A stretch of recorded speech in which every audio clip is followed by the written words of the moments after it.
Dear students, this is me, Dr. Shikha Sharma, lecturer in English at Government Girls College, B.A. Students, today I am going to talk about William Shakespeare's poem To Be or Not to Be. William Shakespeare was an English playwright, poet, and actor, and he was widely known as the greatest writer and world's greatest dramatist. He was born in April 1564 and died in 1616. He is often called England's national poet and the Bard of Avon. For Shakespeare, his greatest contemporary, Ben Jonson, said that Shakespeare was not of an age, but for all time. Shakespeare was a writer of great intellectual rapidity, perspectiveness, and poetic power. He wrote for all generations and ages, class, race, and religions. He is the master of his subject and varies his style according to the need of the subject. Shakespeare wrote 154 sonnets. His sonnets are the base of his poetic work. His sonnets reveal the poet's mood, depth, and the intensity of the poet's feelings. Shakespeare is the greatest poet because of his transcendental imagination and versatility of creative power. He occupies a unique position in world literature. William Shakespeare's poem To Be or Not to Be is a soliloquy by Hamlet in his play Hamlet. This soliloquy is from Act 3rd and Scene 1st of the play. Now, what is soliloquy? Okay, there is a question. What is a soliloquy? So, soliloquy is an act of talking to oneself. खुद से बातें करना. Okay, soliloquy is an act of talking to oneself. अपने आप से खुद से बातें करना. It is called soliloquy. This soliloquy is very important and considered to be one of the most famous and celebrated because of its philosophical nature about life and death. Okay. In this speech में Hamlet contemplates death and suicide, lamenting the pain and unfairness of life. Hamlet ये जो poem है इसमें death and suicide के बारे में बात करता है, उसके बारे में विचार करता है, लैमेंटिंग और विलाप करता है the pain and unfairness of life. जो जीवन के जो सफरिंग्स हैं, सोरर्स हैं, पेन हैं, उनके बारे में सोचकर वो बहुत दुखी हो जाता है. तब उसके दिमाग में माइंड में एक विचार आता है, एक थॉट आता है कि क्यों ना मैं अपने जो जीवन है उसकी जो परेशानियां हैं, ओके, जो ऑब्स्टिकल्स हैं, हार्डशिप्स हैं, उन्हें डेथ के द्वारा या सुसाइड करके ओके उनको ख़त्म कर दिया जाए और हमेशा के लिए इटर्नल स्लीप में सोया जाए या मृत्यु की अनंत निद्रा में सोया जाए.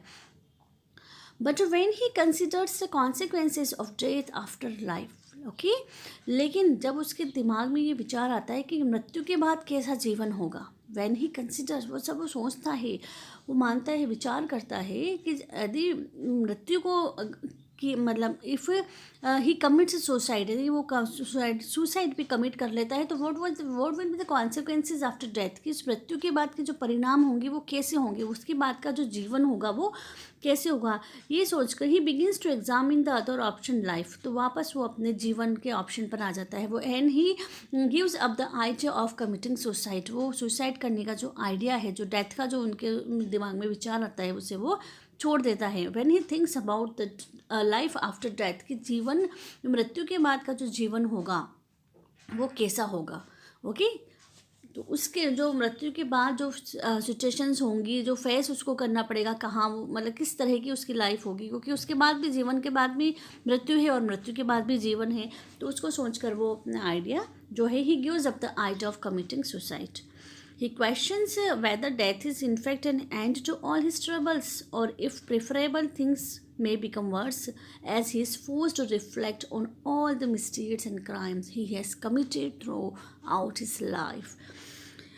He questions whether death is in fact an end to all his troubles. वो अपने आप से एक क्वेश्चन करता है कि क्या जो सारी परेशानियां हैं जीवन की, उसको ख़त्म करने का क्या मृत्यु ही एक रास्ता है? और इफ़ प्रेफरेबल थिंग्स में बिकम वर्स, और यदि इस मृत्यु को प्रेफर किया जाए या मृत्यु सुसाइड किया जाए, मृत्यु कमिट सुसाइड किया जाए या मृत्यु को एक्सेप्ट किया जाए, okay, if he accepts death, यदि वो मृत्यु को एक्सेप्ट करता है तो क्या कहता है, थिंग्स में बिकम वर्स, तो ये लाइफ क्या होगी, और बेकार जो जीवन है मृत्यु के बाद का, शायद हो सकता है वो इससे भी ज़्यादा बुरा हो। As he is forced to reflect on all the misdeeds and crimes he has committed throughout his life, कि वो सोचता है कि जो क्राइम्स उसने अपने लाइफ में किए हैं, ओके, जो भी क्राइम्स उसने अपने लाइफ में किए हैं, कुछ मिसडीड्स उसने किए हैं, बुरे जो काम किए हैं, हो सकता है शायद उनका जो फल है वो कुछ अलग हो, और जो उसका जीवन है अभी से ज़्यादा वो और ज़्यादा वर्स हो। शायद हो सकता है कि उसका जीवन जितना अभी ख़राब है उससे ज़्यादा ख़राब आगे का उसका जीवन हो। So he gives up the idea, okay, वो छोड़ देता है इस विचार को। He turns over the idea of death and question if it is truly an eternal sleep, तो वो एक विचार करता है कि वास्तव में ये जो मृत्यु है क्या वो इटर्नल स्लीप है, अनंत निद्रा है, या फिर क्या है, और एन अनसीजिंग रेस्टलेसनेस, या फिर एक अटूट रेस्टलेसनेस, बेचैनी है जो शायद कभी ख़त्म ना होने वाली हो, कि वास्तव में जो सुसाइड करने के बाद या डेथ के बाद जो है इटर्नल स्लीप में, means what is death, death is an eternal sleep, मृत्यु अनंत निद्रा है। इस मृत्यु की अनंत निद्रा में सोने के बाद क्या मुझे जीवन में चैन मिलेगा, या फिर वापस मुझे वो अनसीजिंग रेस्टलेसनेस, वो अटूट बेचैनी मेरे जीवन में हमेशा बनी रहेगी। तो ही is in a dilemma, actually वो एक डायलेमा में है, एक परेशानी में है, कंफ्यूजिंग स्टेट में है कि उसे क्या किया जाए। वो टू बी और not to be, to be means to live, जीवित रहा जाए, और टू बी और नॉट टू बी, और टू डाई या मारा जाए। There is a question in Hamlet, prince Hamlet के माइंड में एक क्वेश्चन है, he is in a moral dilemma, उसके जो किंगडम में है वो काफ़ी कुछ क्राइम्स हो रहे हैं या कुछ गलत हो रहा है, लेकिन वो कुछ कर नहीं पा रहा है, तो उसके माइंड में एक वो सब, he wants to make everything fine, वो सब कुछ अच्छा करना चाहता है, पर वो फिर भी कहीं ना कहीं एक मॉरल डायलेमा उसके अंदर है, नैतिक एक द्वंद्व उसके अंदर चल रहा है। वो सोचता है मैं क्या करूँ, मुझे उसको कुछ समझ नहीं आता है, तो फाइनली फिर वो सोचता है कि शायद मुझे ही कुछ ऐसा सोचना चाहिए कि मैं जीऊँ या मर जाऊँ, मुझे कुछ समझ में नहीं आ रहा कि जो he is facing difficulties in troubles of life, उसके जो जीवन की जो परेशानियाँ हैं, हार्डशिप्स हैं, उनसे वो बहुत ज़्यादा पजल्ड हो गया है, and he is in a confusing state, और ही इज़ इन अ डायलेमा, कि वो समझ नहीं पा रहा है कि मुझे क्या करना है। सो ही टॉक्स टू हिमसेल्फ, वो अपने आप से बातें करता है, ओके, और अपने आप से ही बातें करता है, और फिर सोचता है कि मुझे क्या करना चाहिए।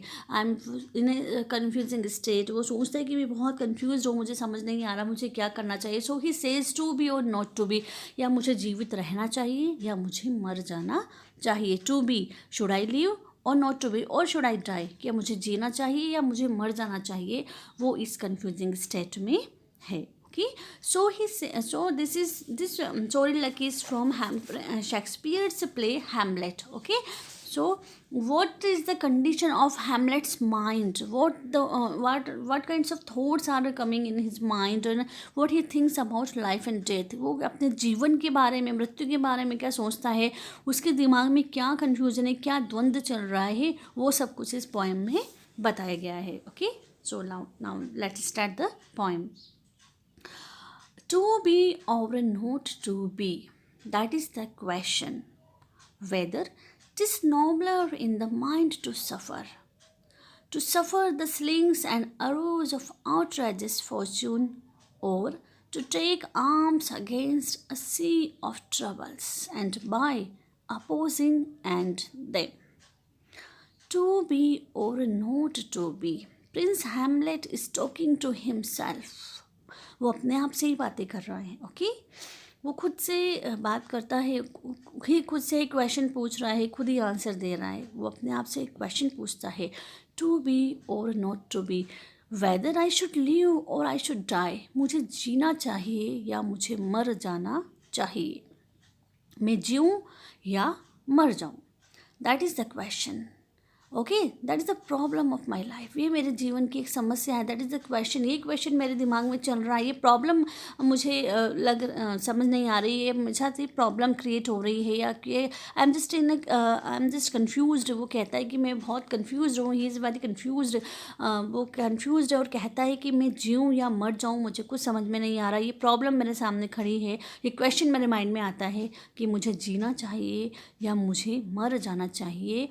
Whether it is nobler in the mind, whether it is nobler in the mind.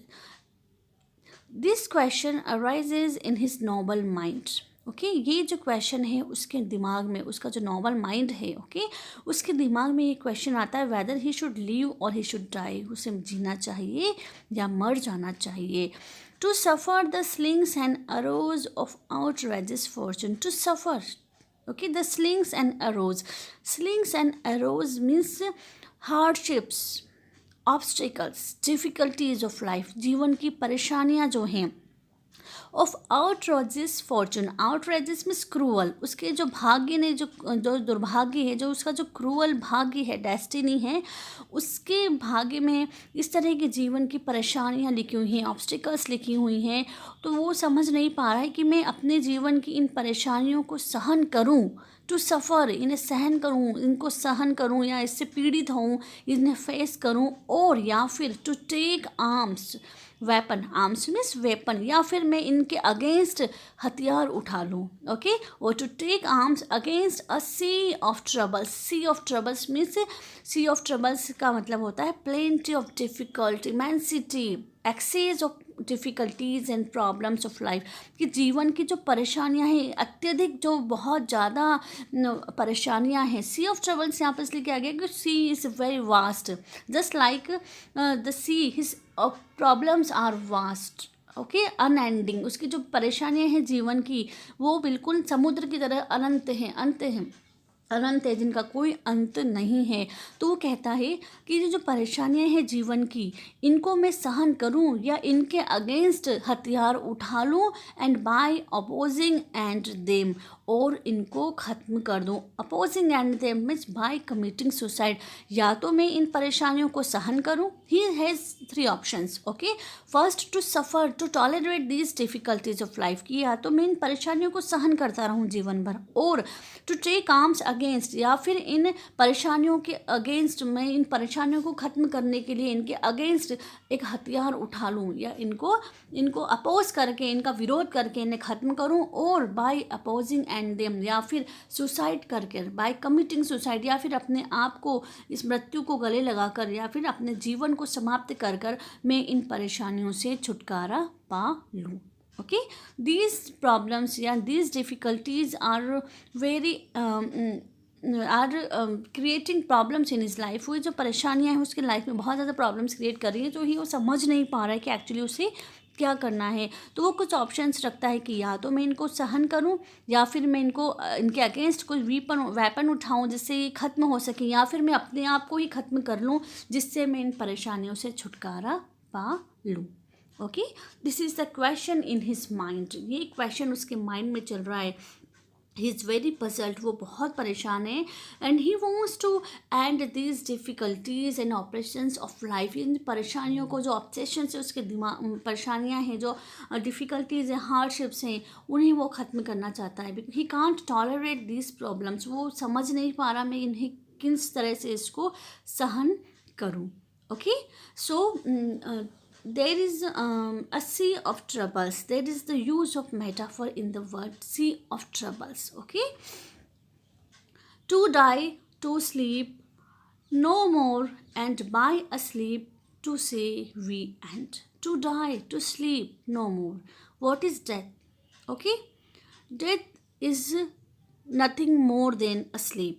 ठीक है, जो मृत्यु है वो क्या है? सोने से ज़्यादा कुछ नहीं। मृत्यु एक अनंत निद्रा है, इनफाइनाइट स्लीप है, जो कभी ना खत्म होने वाली है। ओके, तो डेथ क्या है? हमेशा के लिए सो जाना, एक अनंत निद्रा है। ठीक है, so to die, to sleep no more, death is nothing more than a sleep. सोने से ज़्यादा ये मृत्यु कुछ भी नहीं है। जिस तरह से हमें सोने में आराम मिलता है। जब हम सोते हैं तो हम सारी परेशानियों को भूल जाते हैं। जब थोड़ी देर सोने में सारी परेशानियों को भूल जाते हैं तो वो सोचता है कि इस अनंत निद्रा की गोद में चले जाने के बाद, ठीक है, मृत्यु को अपने गले लगाने के बाद तो शायद सारी ही प्रॉब्लम्स सॉल्व हो जाएंगी। So he thinks that he should die, उसे मर जाना चाहिए।